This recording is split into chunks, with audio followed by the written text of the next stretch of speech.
Ang mga hayop nakakakuha na aton atensyon. Nahipapausa kita haira kalaksi, haira katibaksi,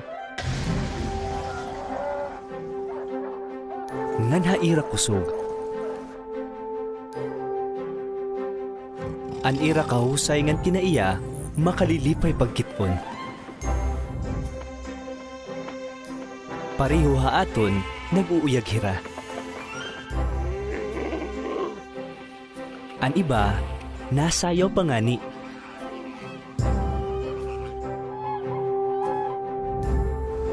Maduruto hira. An damhan beaver, usahay naabothin ginatos ka metros.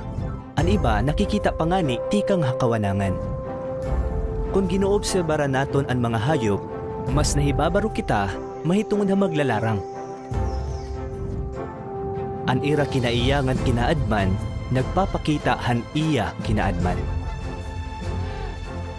Mahigugmaon niya, ngan may natagon.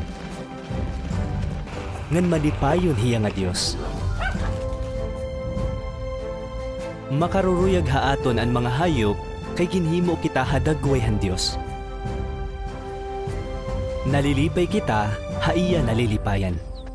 Labi na hatuna, ngan ha makaruruyag ng mga hayop di dahito.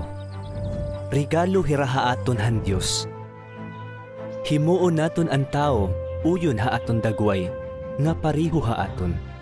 Ngan magkaada hira autoridad ha mga isda hadagat, ngan hanalupad ng mga linarang halangit, ngan hamaanad ng mga hayop, ngan habugos nga tuna.